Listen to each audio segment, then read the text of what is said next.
Good evening, ladies and gentlemen. Welcome to the second day of ETFestival 2020. We're really looking forward to everything that we have to share with you tonight. We have with us Mr. Alex Yang from Samsung Asset Management, who will be sharing with us about the outlook for China's internet sector, and Mr. Yo Wei-ren, who will be sharing with us about some of the trends that we see that are fundamentally shaping the investment landscape. So we'll now begin our second day of ETFestival proper. Despite the challenges brought on by COVID-19 and geopolitical tensions, 2020 is a tremendous year for the China internet sector in terms of inflow, performance, new listings, and sector innovation. What investment opportunities do China's internet giants present? How do investors tap into such opportunities with the help of an ETF? What features define a well-designed ETF for the China internet sector?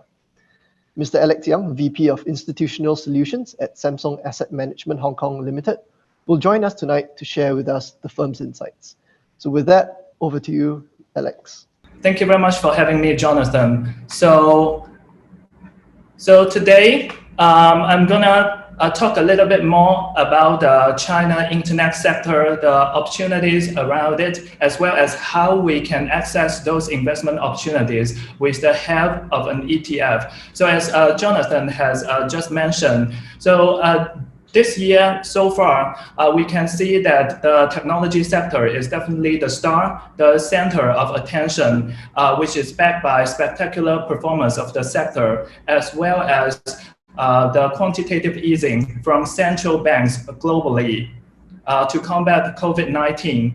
And in terms of the China internet sector, we also see very strong performance so far this year, as China being the first major economy to recover from COVID-19, and also the China internet sector being the first sector to rebound across all the different industries in the economy.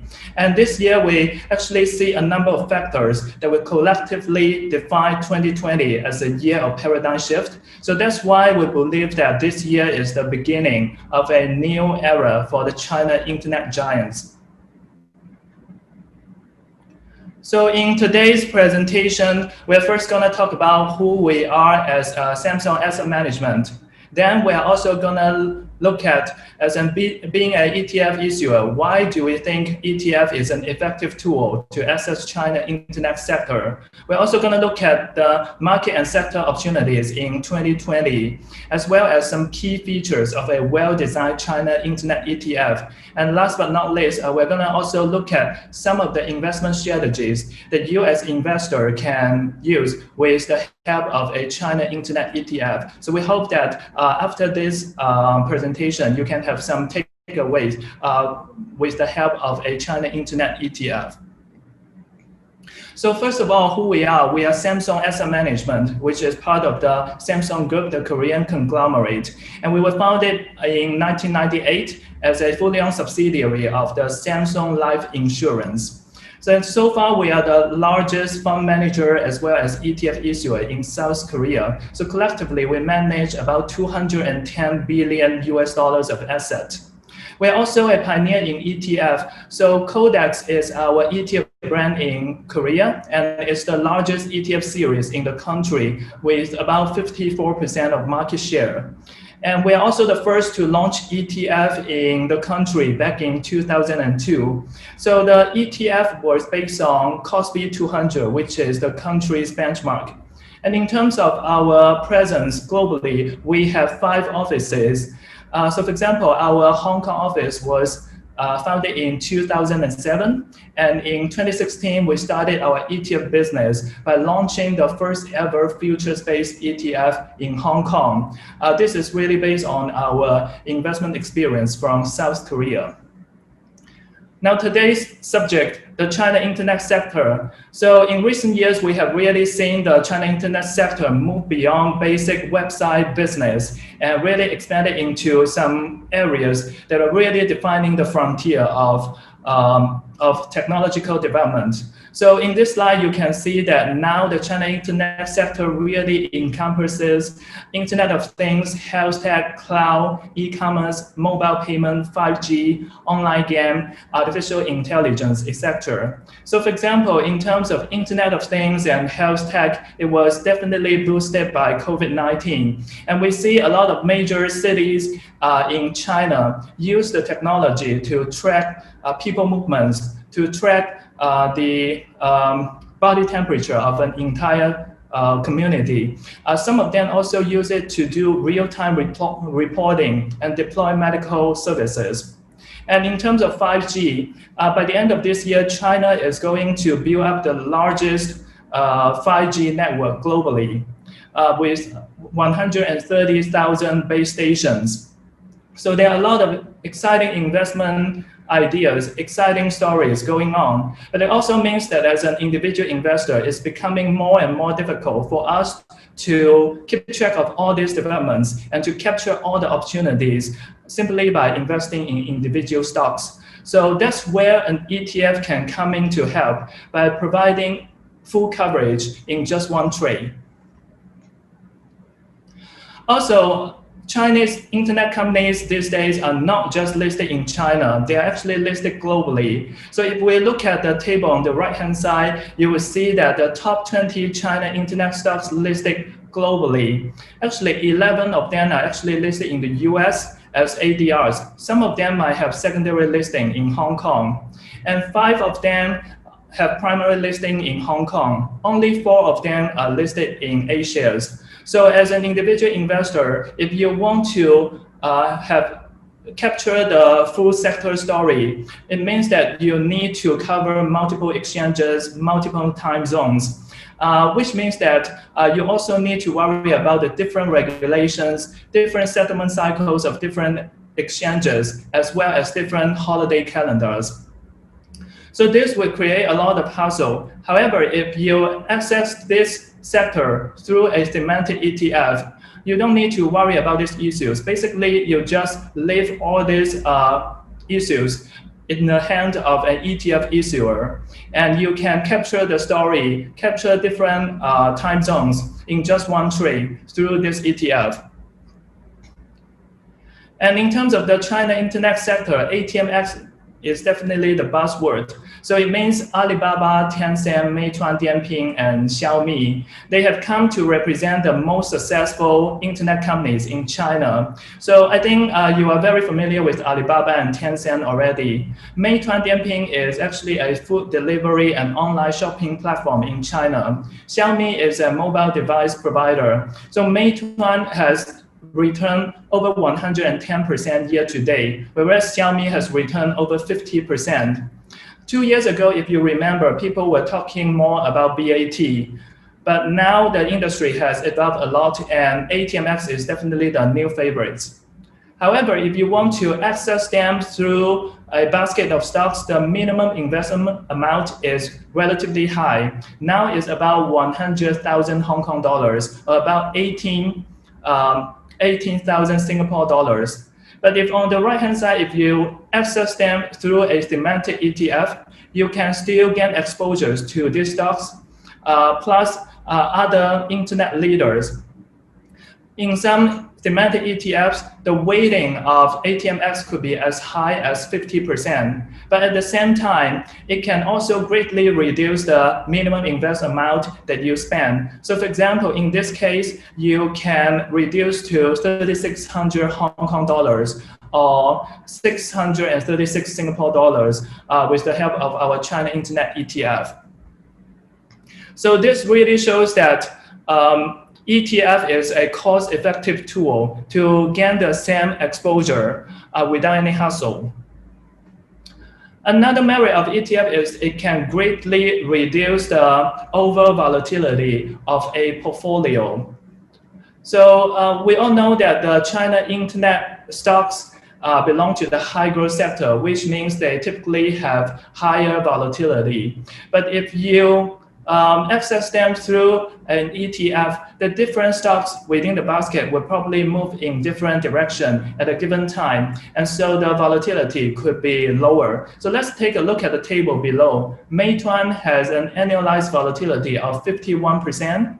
Pinduoduo has an annualized volatility of 63%. However, if we access these stocks through a China Internet ETF that comprise of 30 stocks, you can still get all these stocks covered, but the annualized volatility will be reduced to just 36%. Okay, now that we have talked about the benefits of using ETF to access the China Internet sector, let's also take a step back and think about why we need to access the China Internet sector. I'm going to break down between macroeconomics as well as sector specifics. So first of all, in terms of the macroeconomics, the China market weighting in the global economy is going to increase, supported by long-term growth. So actually, according to a report issued by IMF in June, China is likely to be the only economy that would have positive GDP growth in 2020. And if we look at the table below, which summarizes some of the key economic data of the world's top 5 economies, we've got the US, China, Japan, Germany, and India. So for the past 10 years, from 2009 to 2019, the GDP growth rate of China is 10.7% annually, which is 2.7% higher than India. And even though in recent years they lowered their GDP growth target, for the 5 years from 2019, IMF still forecasts China's GDP growth to be 8.2% per year, which is second only to India. And if we look at the recent historical earnings growth of the companies in this country, it grew 17.5%, which is the highest among the 5 economies in this table. This, together with the rising weight of China in major global benchmarks such as MSCI World and FTSE, will only increase in international investors' attention as well as interest in the market. And in the long run, it will also attract more inflow into the economy. A second trend we are seeing is that even though the Chinese market is getting more and more popular, its valuation is still very cheap compared with US and Europe. So if we look at the chart below, for the US market, S&P 500 has a PE ratio of 26 times. NASDAQ is much higher at 60 times. However, if we look at the 3 benchmarks in Greater China, CSI 300, which represents the A shares, has a P ratio of about 18 times. Hang Seng Index and Hang Seng China Enterprises Index are between 8.5 times to 12 times, which means its valuation is still very attractive, even though China is the first major economy to recover from COVID-19. And let's look at the sector more closely. So the short-term performance during the COVID-19 really shows strong sector resilience despite a stressed market. So if we look at the first table below, we compare the sector against major international benchmarks. So for the sector, we use the CSI Global China Internet Index as a proxy, which is the underlying index of our ETF. And compare it with some major international indices such as S&P 500 for the US, Straits Times for Singapore, and Hang Seng Index for Hong Kong. We can see that year-to-date the index returned over 40%, whereas Straits Times Index dropped 20% and Hang Seng Index dropped 11%. So this really shows the outperformance. And actually, some of the businesses in this sector was helped by COVID-19, for example, e-gambling and live streaming. So if you remember, during January to April, it was actually the peak of the virus situation in China, and a lot of the cities and provinces were in a lockdown mode. So when people want to buy groceries, they have to turn to e-commerce for help. When they want to have some fun, to have some entertainment, they have no places to go. So instead they play more online game, or watch more live streaming, even to make their purchase decision. And when the virus situation is subsided and people start to work, companies also use video conference app to replace physical office interaction. So all these different businesses actually become part of the key revenue streams of the technological giants in China. And even though in recent months we've seen escalating tension between US and China, what we see now is that its impact is minimal because only a small portion from this China internet sector is from overseas. So for example, for Tencent, only 2% of its revenue comes from the US. For Meituan, it's even smaller because it's primarily a domestic business. So their impact to the performance and the fundamentals of the Chinese internet sector is minimal. And if we take a longer time horizon over 1 year and 3 years and compare the same index, the CSI Global China Internet Index, against the major China benchmarks, such as CSI 300 for A-shares, MSCI China for Chinese companies listed globally, as well as Hang Seng China Enterprises Index, which is for Chinese stocks listed in Hong Kong, we can still see strong outperformance, especially during a 1 year time horizon. So this really shows that the sector has strong superiority or strong growth potential compared with the economy in general, and especially compared with the old economy sectors. And when we talk about the internet sector, we often compare China with the US because these two economies have the largest number of internet companies. They also have the largest number of listed companies in this sector. So this is an interesting chart. We just take the top 10 holdings of the CSI Global China Internet Index, and we've got all the big names on the left-hand side. And meanwhile, we compare them with their peers in the US. So for example, for Alibaba, we've got Amazon. For NetEase, we've got Activision Blizzard because they are both big in online gaming. But if we compare the most recent revenue growth, for the top 10 Chinese big names, the average revenue growth rate is 38%. But for the US counterparts, it's just 17%, which means the Chinese internet leaders are growing twice as fast as their US peers. So this really shows that the China internet sector is still in a high growth stage of their business cycle, and their performance is actually supported by strong fundamentals.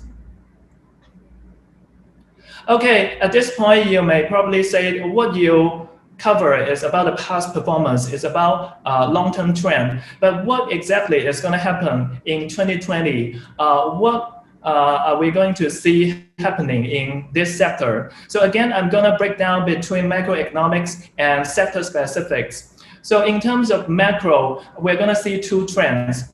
One is the acceleration of the Made in China 2025 initiative, which is proposed by Premier Li Keqiang back in 2015. So the initiative is to transform China from a world's factory to the center of innovation and production of high-value products and services by the end of 2025. So in 2020, we are at the beginning of the second 5 years, which is gonna build upon the groundwork that's laid down during the first 5 years. And we're going to see an acceleration of technological development in key areas such as AI, such as data center, such as semiconductors. And actually, a lot of the China internet leaders that we showed earlier in the presentation would be both the advocate as well as beneficiary of this trend. The second trend is the Geocirculation Model. And this is China's answer to intensifying geopolitical risks and ongoing US tensions. So what they would do is internally, they would build up domestic economic strength in the face of intensifying external risks. and externally to maintain China's deep engagement with global supply chain. So this is really a balancing act. It's not just about gazing inward. It's really about strengthening their core competitiveness in technological areas that matter to them, but at the same time maintain strong relations with international market. So the objective is to pursue greater self-reliance and to hedge against the external risks. And with these two trends, we're going to see more focus on technological developments, such as AI, such as the areas that we mentioned earlier. And a lot of this would actually need to be realized by the key players in the China internet sector. A second trend, which is more sector specific, is a number of secondary listings and unicorn IPOs in Hong Kong will be growing. So earlier this year, we have already seen quite a number of secondary listings already. But for the rest of the year, we see that the pipeline continues to be very thick. And also, we are going to see a number of landmark unicorn IPOs as well. So for example, we're going to see Ant Group, which is the fintech giant that owns the Alipay and also associated company of Alibaba. So it's likely to be listed in Hong Kong in September. And currently its valuation is already $200 billion US, which is likely to make it the largest IPO of all times. We're also going to see ByteDance coming to Hong Kong in December. And it's the owner of TikTok, the immensely popular video sharing app. In terms of secondary listing, we're going to see Pinduoduo, which is the second largest e-commerce provider after Alibaba, as well as iQIYI, the online video sharing platform, coming to their home country to list.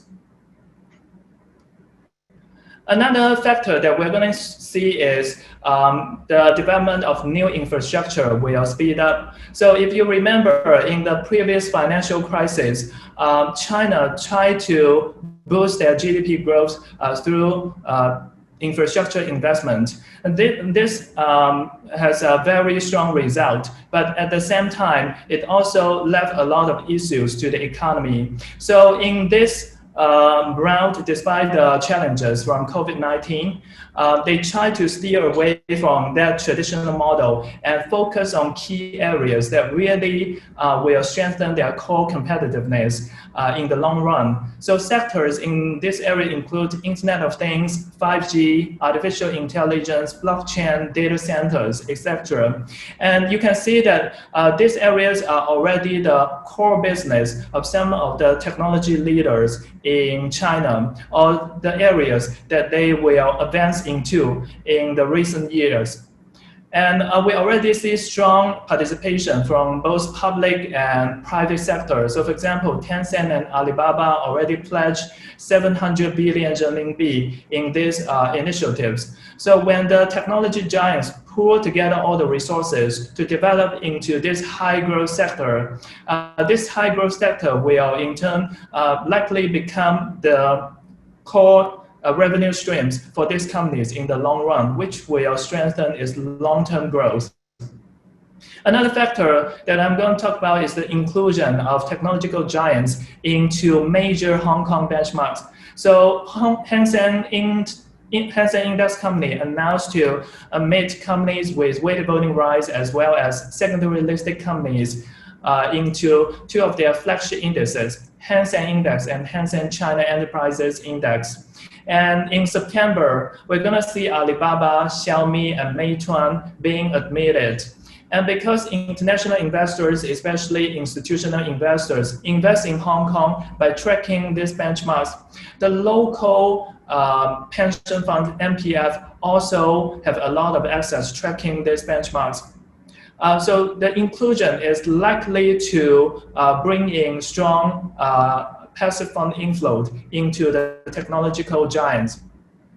So this is going to boost Alibaba, Xiaomi, etc. It's also likely to boost the entire internet sector due to its ripple effect. And it's going to boost the ETFs that are investing in this sector.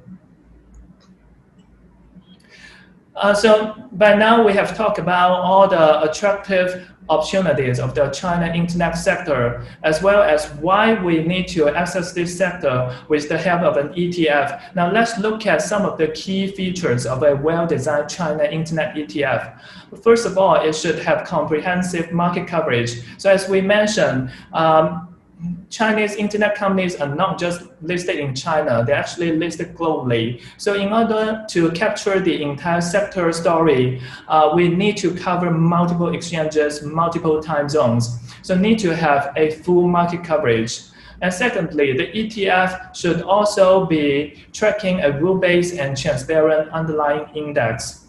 ETF is largely a passive product which should track an index, which means the methodology of an index is very important. It should clearly define what kind of stocks is eligible and what kind of stocks are not. So this is very important, especially for a thematic ETF, because it's relatively harder to define the boundary of different investment themes. This leads to our third feature, which is a pure focus on the stated sector as well as investment theme. So for example, for a China Internet ETF, the constituents should have a reasonable percentage of business from China and a reasonable percentage of business from Internet-related business in order to be eligible. The last thing we want to see is an irrelevant stock get into the ETF and its performance deviate from the sector's performance, because in the long run, it might dilute the return of the sector. And fourthly, it should have good sector representation. So for all the sub-industries within this sector, within this investment theme, it should be covered.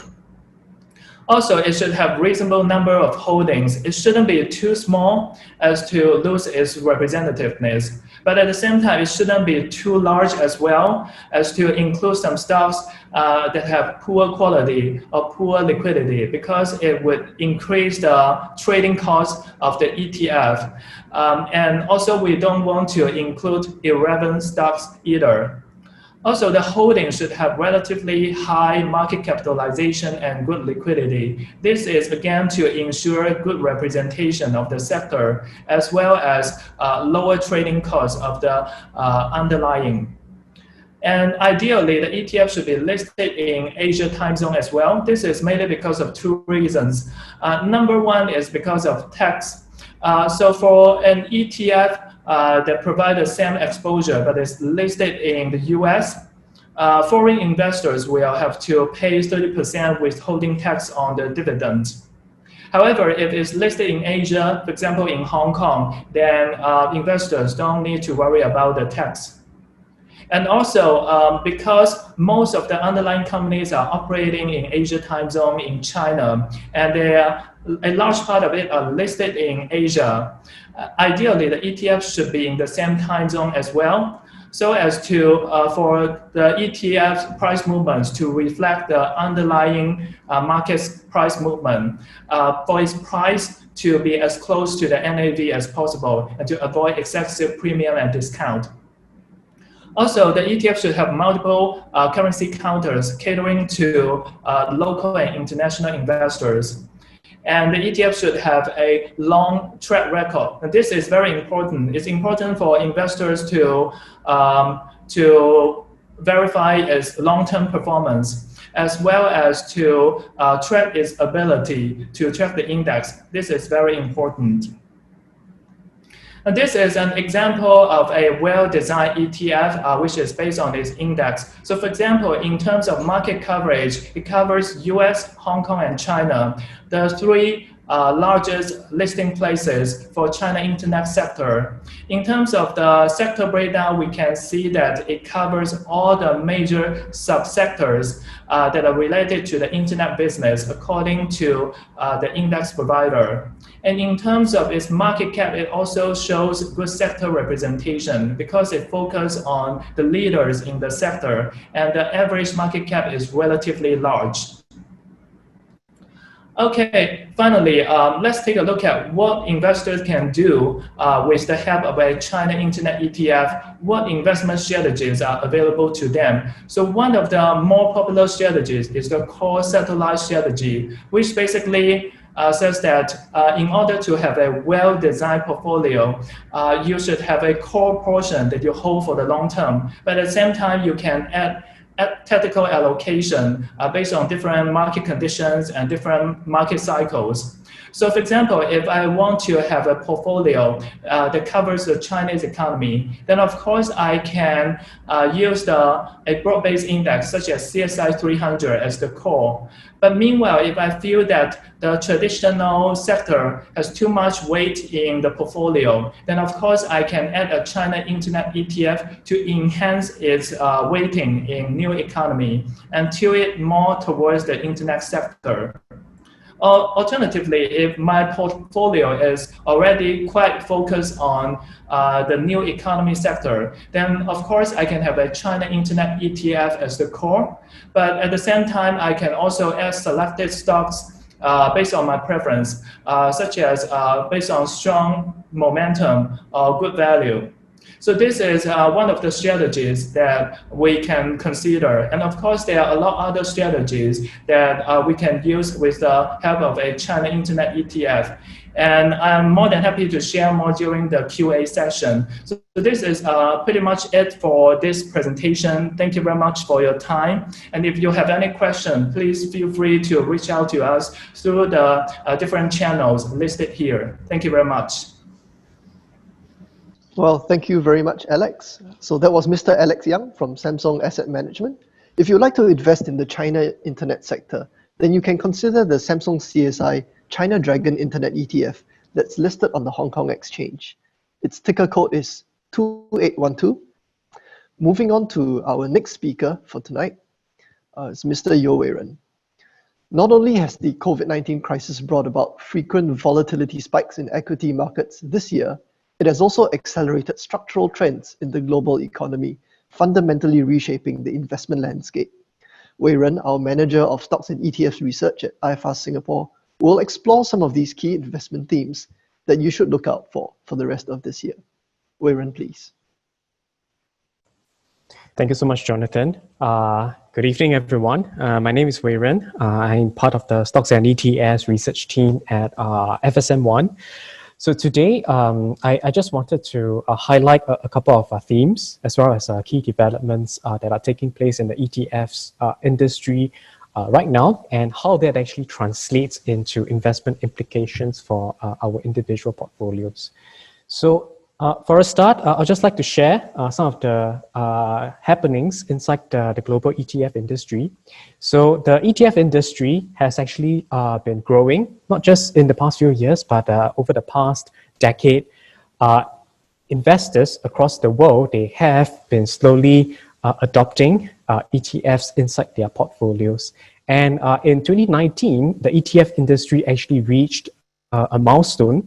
The industry actually surpassed $6 trillion in assets under management for the first time in 2019. And in 2020, in fact, we are still seeing inflows into the ETF industry. And this is despite the fact that we have seen the quite extreme market volatility that was triggered by the unprecedented COVID-19 pandemic earlier this year. So the ETF industry at this moment, it has been rapidly growing, and it is a far cry from the situation that we have seen before the global financial crisis. Because before the GFC, ETFs in the financial industry, they were considered more of a niche product and relatively ignored by most investors because most investors back then, they would prefer active strategies.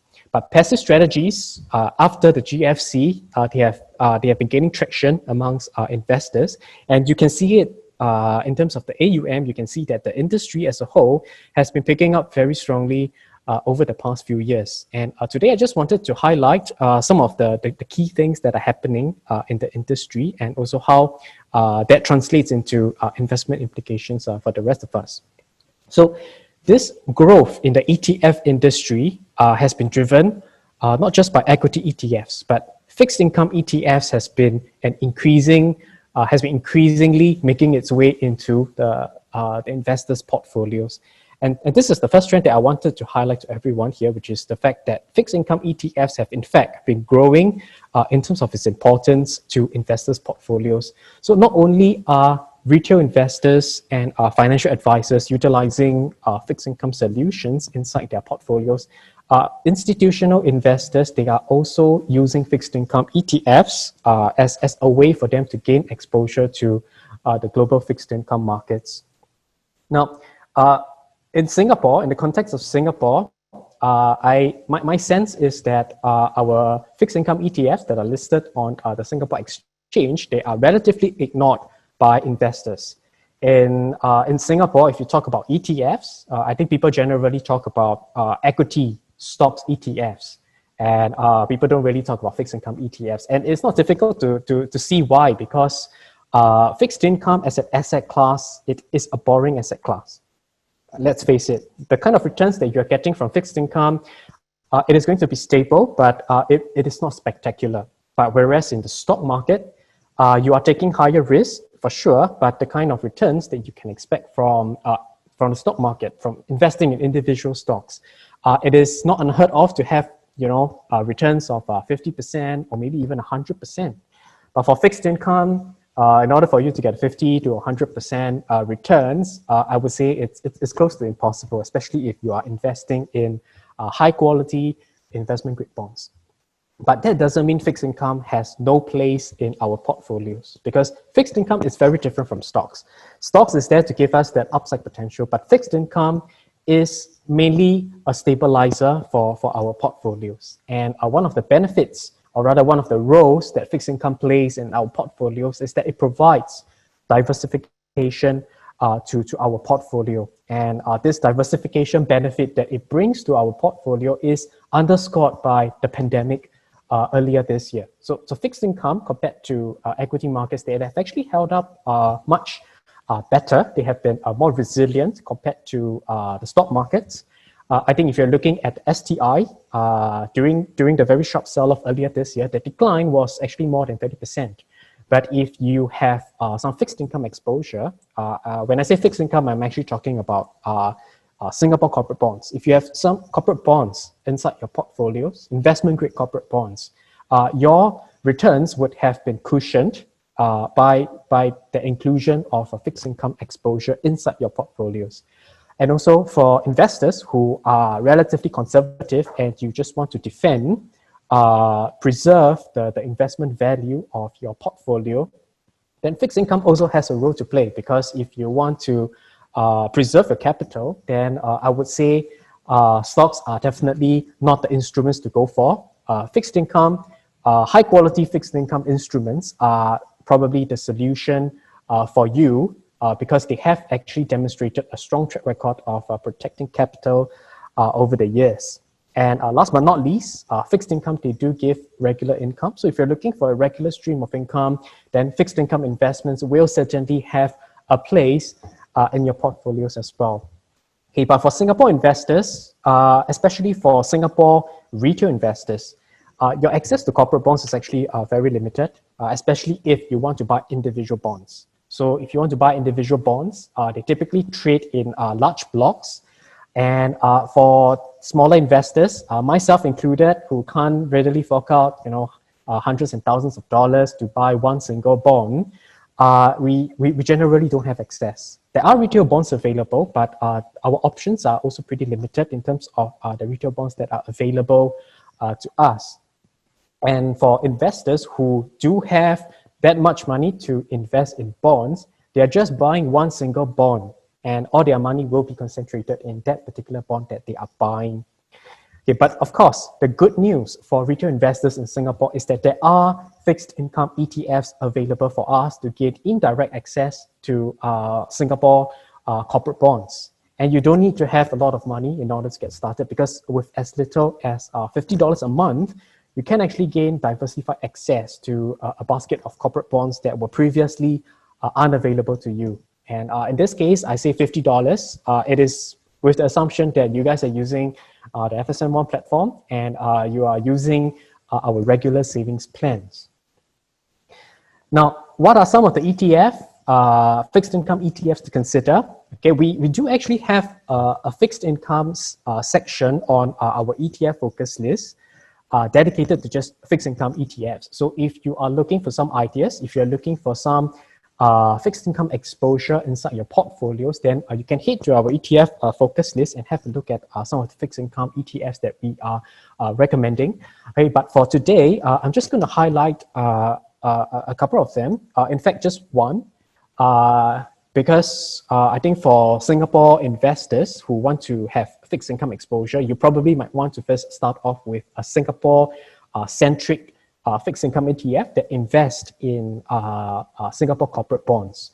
So on the SGX, there are actually just two options available for you. And I just wanted to highlight this Nikko Asset Management Singapore dollar investment grade bond ETF. So this ETF is currently the only ETF that provides investors with access to corporate bonds. The other one, the ABF Singapore Bond Index ETF, invests mainly in government securities. So if you are looking for corporate bond access, then your only option is the only one by Nikko Asset Management. But of course, like I said just now, fixed income as an asset class is a boring asset class. You're not going to have spectacular returns by investing in fixed income because its main role is to be a portfolio stabilizer. Okay, so what is the kind of returns that you can reasonably expect from investing in fixed income in this current environment? So if you look at the yield of the various ETFs compared to some of the other options that you have in the market right now, relative to some of the other options that you have on the market right now, okay, you can see that the yield that you are getting from this corporate bond ETF, okay, it's currently at about 2.5%. Okay, it is not spectacular, like I said, but if you are comparing it to other options like your fixed deposits, your Singapore government securities, and maybe even your savings deposit, the kind of returns that you are getting is actually much higher, and being investment grade bonds. So these are high quality fixed income instruments that have the ability to help defend your investment value during periods of market stress. And on this particular slide, I just wanted to highlight the performance of the corporate bond ETF over time, okay, relative to the Straits Times Index. So you can see that the performance of the Straits Times Index, it is very volatile, and it is to be expected because you are talking about an investment in stocks which can be highly volatile at times. And earlier this year, you can see that the stock market has actually declined very substantially by more than 30%. And have a look at the performance of the Singapore corporate bond space. Okay, yes, there was still a decline because pretty much everything out there in the financial world sold off during the COVID-19 pandemic. But this decline was actually just about 5%. Okay, which means that if you have a bit of fixed income exposure inside your portfolio, then your overall investment losses during the COVID-19 pandemic sell-off would have been cushioned by the additional fixed income exposure. And you can also see that across time, the performance of this Singapore investment-grade corporate bonds has been relatively stable over time. Okay, so if you're looking for something very stable, okay, inside your portfolio, just to hedge a bit of your equity market risk, okay, consider having a bit of fixed income exposure inside your portfolio. Okay, now, I think this will probably be a question that everyone will ask. Okay, instead of fixed income, why don't I just buy gold instead? And gold, at this moment, it is one of the most popular choices for hedging your market risk, and it is not difficult to see why, because gold has been doing very well. Okay, I am not an expert on gold, so I won't comment on whether gold is going to perform well or not. But I also won't dispute the fact that gold traditionally has been a good option for investors if you want to hedge away your equity market risk. But between gold and fixed income at this moment, my preference, this is a personal preference by the way, but my preference is actually fixed income, because fixed income instruments, they do give regular cash flows. And it is these regular cash flows that help lower the overall risk of your portfolio. But gold, on the other hand, if you do invest in a gold ETF, you are in fact investing in physical gold bars that are sitting in a gold vault and doing nothing. So this asset does not give you regular cash flows. And on top of that, if you are going to invest in gold at this moment, okay, just take note that gold is currently at record highs. And you can also see that across time, the performance of gold, it has its ups and downs as well. And I'm just gonna show this chart and compare this to the performance of the fixed income. Okay, if you're looking for stability, then of course, fixed income, it is going to provide you with that stability across time, much better than gold, because gold has its own cycle and it is going to have its ups and downs as well. Okay, but of course, having said that, I'm not saying that you should stay away from gold. If you're a believer of gold, then of course you can still consider having a bit of gold inside your portfolio. So the target audience today is really reaching out to investors who want a bit of stability inside their portfolios. Investors who want to have a bit of fixed income exposure inside their portfolios. So for this group of investors, the options that you have, even though quite limited in the Singapore space, there are still options available for you. Okay, but of course, if you're an investor, an aggressive investor that is able to stomach, a 50% market decline, then of course, there is no need for you to consider fixed income exposure at all, because your risk profile and also your investment appetite clearly is one that is aggressive, and there is no need for you to hedge away your equity market risk. Okay, so fixed income ETFs do play a role in our portfolios, and the next thing that I just wanted to highlight also that is happening in the ETF industry is the rise of thematic ETFs. So Alex just introduced us to a thematic ETF that gives us exposure to China internet giants. Okay, but for those of you who are still wondering what a thematic ETF is, I just wanted to explain a bit about what they are and what is the thing that you'll be investing into if you decide to invest into a thematic ETF. So in short, okay, thematic ETF, they give investors exposure to certain investment themes that are taking place around the world. And some of these examples can include demographic shifts, or technological advances. And at this point, I just wanted to jump ahead to my next slide to show you some of the examples of thematic ETFs that have been launched this year. So if you look down the list, okay, so these ETFs, they actually give you very niche exposure to some of the, the themes that are taking place in the world right now. And unsurprisingly, a lot of these themes, they are related to the field of technology. So there is travel technology, e-games, disruptive commerce, and there is also artificial intelligence ETFs that are available in the market right now. So thematic ETFs gives us exposure to to certain macroeconomic or structural trends that are taking place in the global economy right now.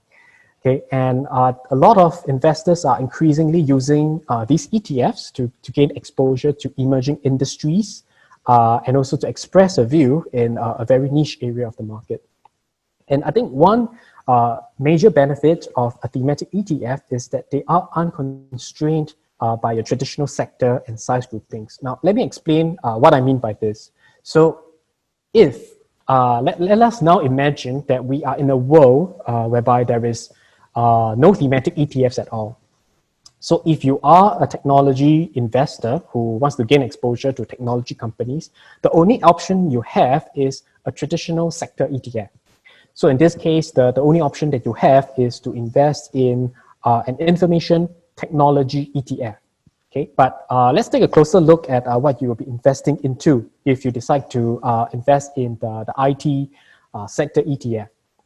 So within the IT sector right now, okay, if you invest in this ETF, okay, you're actually putting money into companies like Apple, Microsoft, TSMC, Visa, and MasterCard. And in fact, Apple and Microsoft, they collectively make up more than 1/3 of the information technology index. So your money is going to go to these companies, and none of your investment capital is going to go to the prominent technology companies like Facebook, Amazon, and also the Chinese internet giants like Tencent and Alibaba.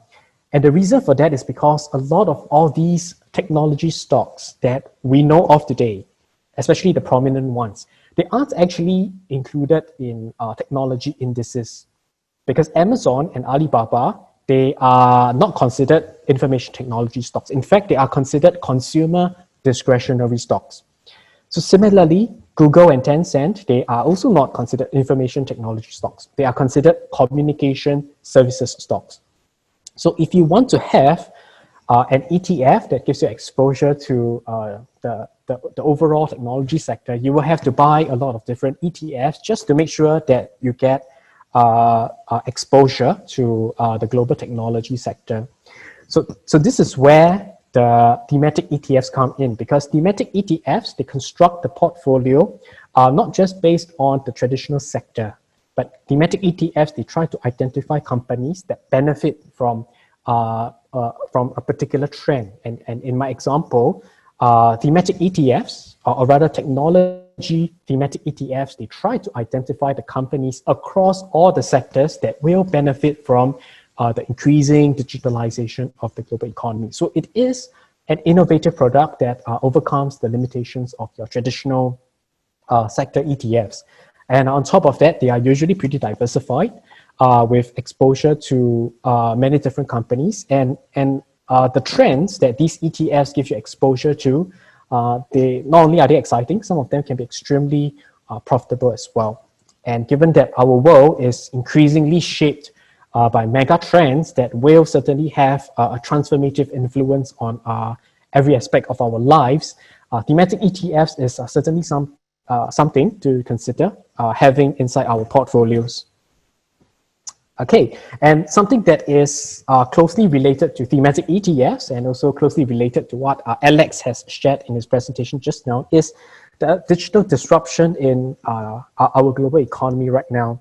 And I think this is something that everyone is interested in. I had a look at the Q&A session. Everyone is interested in technology. And it is not difficult to see why, because COVID-19 has actually brought about a new normal in our everyday lives. Pretty much our lives right now are lived in the world of the internet. Instead of going to a physical store, right now we will prefer to shop using e-commerce.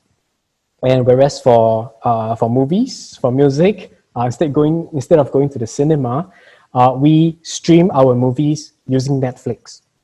And right now, especially in COVID-19, instead of going to a physical clinic to see a doctor, people are actually staying home to consult doctors using telemedicine solutions. And this is something that has been, this is a trend that has been accelerated by the onset of COVID-19. And for businesses as well, there is a lot of adjustments to be made.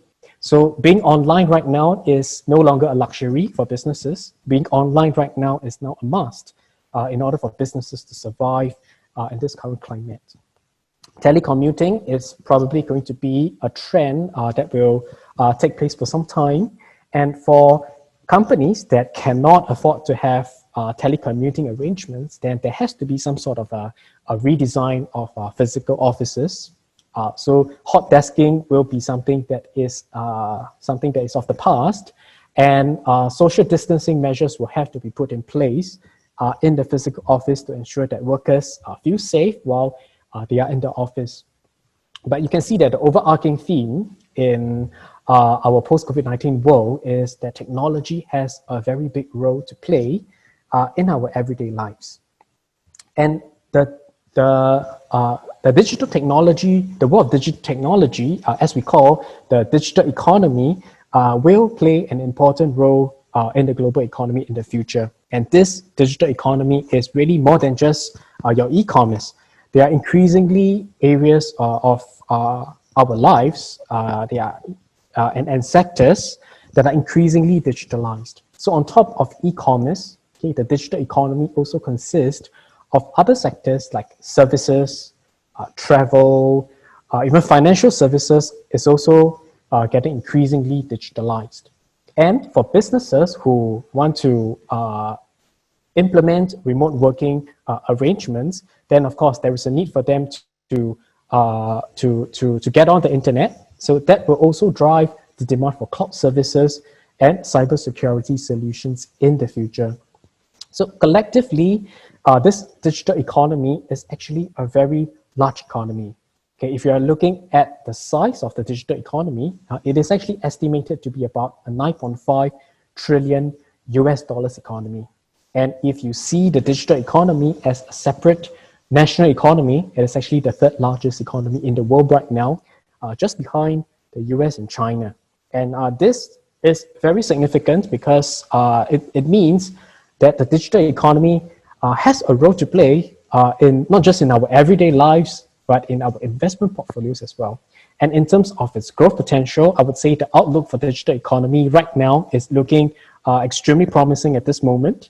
If you look at the internet penetration rates across the world right now, okay, so in the North American and European markets, okay, these markets are actually close to saturation in terms of internet penetration. But in other areas of the world right now, especially Asia, whereby internet penetration rate is only about 54%, China's internet penetration rate is surprisingly only about 60%. And this is despite the fact that China has the largest internet population in the world right now. So despite that, only about 60% of its entire population is hooked up on the internet, okay, which means that there is still a massive 40% of its population which are still not acquainted with the internet yet. And for those of us who are already using the internet, we have also been spending increasing amounts of time on the internet. And we are probably going to spend more time on the internet in the coming years, especially with COVID-19. Like I said just now, instead of visiting physical shops, we are now doing our shopping, even our grocery shopping online as well. So we are going to spend a lot more time on the internet, and these two trends will be some of the major growth drivers for the digital economy. Now, I just want to get one thing clear, okay, is that the message that we are sending across is that the digital economy is not just a short-term opportunity. At FSM, we actually see the digital economy as part of our core allocation, okay, which means that whether or not the digital economy is cheap or expensive, we will always have a bit of exposure to the digital economy inside our portfolios. This is what we mean. So at FSM1, the way we construct our portfolios for our clients is based on this method called a Gdp Weighted Methodology. So if you look at this chart that I am showing over here, Asia ex Japan is about 25% of the equity market allocation. And that is because if you look at Asia's GDP as a percentage of the global GDP, okay, that percentage is about 25%. So we do the same for the digital economy. And if you agree with us that digital economy should be a core allocation inside your portfolios, then we recommend that you have at least 10% of your portfolios allocated to the digital economy at all times. Because the digital economy, even though it is a short-term opportunity for some investors, but for us, we see the digital economy as being a pillar of the global economy in the next few years, in the long term, and this trend is going to be accelerated by the onset of COVID-19. So 10% is our allocation, our recommended allocation for investors who want to include digital economy as part of a core allocation in their portfolios. And the product that we were recommending, okay, you are probably tired of hearing me talking about this particular ETF, but I'm still going to talk about it nonetheless. We are recommending the all-shares Global Internet Giants ETF. And one of the reasons why we like this ETF so much is because we think it gives us a good exposure to global technology companies around the world. if you look at some of the technology ETFs out there right now, most of them are actually pretty oriented towards the US market. Some of them are giving about 80 to close to 90% allocation to US companies. So we think that is not an accurate representation of the global tech sector right now. And I think, as Alex has rightly pointed out just now, I think China's internet giants, they are up and coming. And I think it is also my belief that we should also have a bit of exposure to Chinese internet giants as well. So we take a more global perspective. And in this case, this OGIG, it gives us exposure to a fairly good amount of exposure to Chinese companies as well. So it's about 60% into US companies, and there's about a 20% exposure to Chinese companies as well. So it is fairly global. And another thing that we like about this ETF is that this portfolio is constructed using a rules-based methodology. Okay, which means that the stocks that are selected for inclusion in this ETF is actually based on a certain set of factors. And in this case, the factors that are being considered are quality and growth.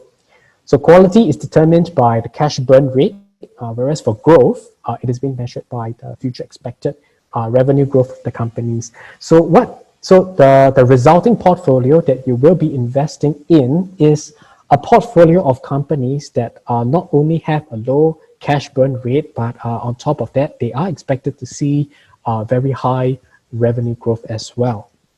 Okay, so if you're wondering what kind of companies that you are invested into, I'm just going to show you the top 10 holdings inside the OGIG ETF.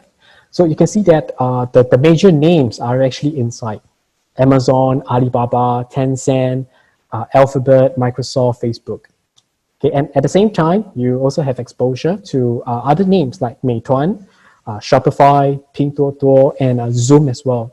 And if you look at the top few holdings, I think none of them actually are concentrated in one particular company. If you can recall just now, I showed one slide whereby Apple is close to about 15% of the information technology index. So that for us, it's not diversified enough. So we think that OGIG is quite diversified, not just in terms of geography, but in terms of individual names as well. So it's a good mix of global tech companies, and you can just invest in all of them using one ETF.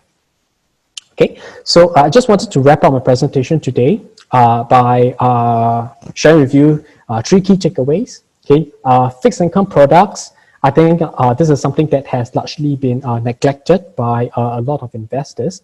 But fixed income ETFs have slowly been adopted by investors worldwide, including institutional investors, and they certainly have a place inside our portfolios, especially as a form of stabilizer in times of market stress.